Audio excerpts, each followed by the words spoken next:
Greeting, Professor and everyone. My name is Pongdisorn Tunchuwongsuk, the LB student of Thammasat University. And today, I'm going to present you about my thesis study on the neutrality of the arbitrator under Thai legal system. So, first of all, we need to know about the overview concept about the arbitration and the concept of the neutrality of the arbitrators. Hmm.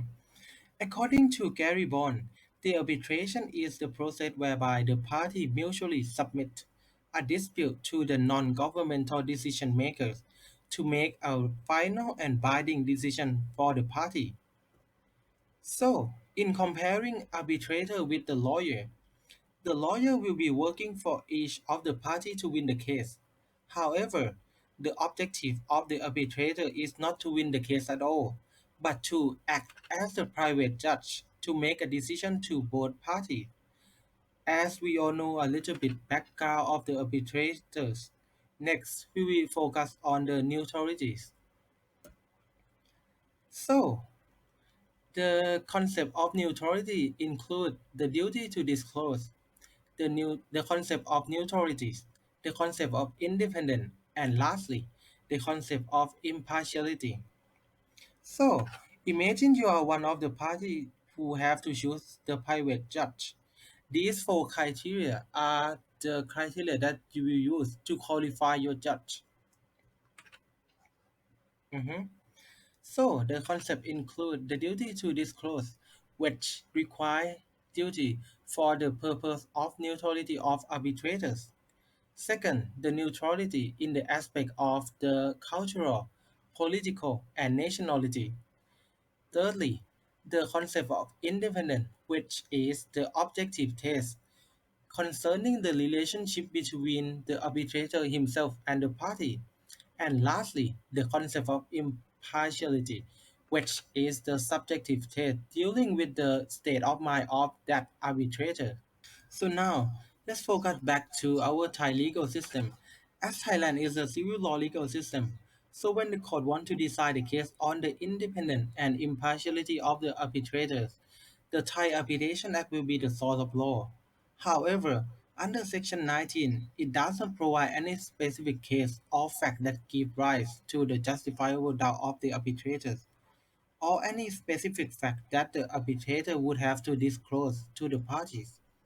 Moreover, there is another code under Thai law, but this code again doesn't provide enough information, just only the case of personal and financial benefit, where else that code cannot be used if the party did not agree in the arbitration agreement. Moreover, my thesis also includes the topic of comparative study between Thai arbitration law and other international arbitration law, including English legal system, the United States legal system, and the Indian legal system. Under the English legal system, they value the neutrality of the arbitrator as one of the highest priority, where there are three main law, standard and guideline applied in English legal system, which are the English Arbitration Act, the IBA Guideline on Conflict of Interest, and lastly, the English Court Standard and Guideline. The highlight is with the IBA Guideline on Conflict of Interest, which provide the fact and circumstance that is justifiable doubt in the traffic light. For example, the prohibition circumstance where the arbitrator is the supervisor or subordinate of one of the parties. The next one is the United States legal system. The highlight is with the Code of Ethics for Arbitrators in Commercial Dispute, which was made by the ABA and the AAA. The special part is on the duty of disclosure section, which mainly on the condition and requirement fact or circumstance that arbitrator need to disclose to the party. For example, the direct and indirect financial or personal interest in the outcome of the arbitration, or the condition to make the duty to disclose as fast as possible. Lastly, the Indian law on neutrality of the arbitrator. India is one of the recent nations that performed a hard-working process in the amendment of their new Arbitration Act. Even if the first act was enacted in the year 1996, the new coming Arbitration Act come in effect in the year 2015. The outstanding example would be the provision that provide that the fact and the circumstance for the prohibition on financial and personal information that Thai law doesn't have. The last topic, the solution to a Thai Arbitration Act. Due to the reason above, I would like to propose two practical solutions. The first solution, the amendment of Thai Arbitration Act, which would mainly focus on the neutrality, independence, and impartiality, which would add some fact and circumstance influenced by the IBA of the English legal system and the Indian Arbitration Act, because Thai law did not specify and to make it clearer.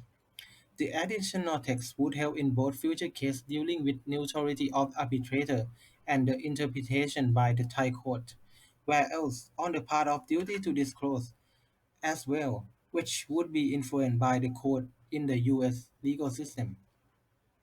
The second solution is for the establishment of the arbitrators checking organization to check and maintain the neutrality of the arbitration occurring in Thailand. The reason behind is because it would take up to 7 and 10 years to finish the process of the arbitration proceeding and the Thai court proceeding, where the worst case would be up to the Supreme Court. And that will be all for my presentation. Thank you. And lastly, I would like to thank you for paying attention to my long presentation. If you have any question or critic, feel free to contact me through the email below. Thank you.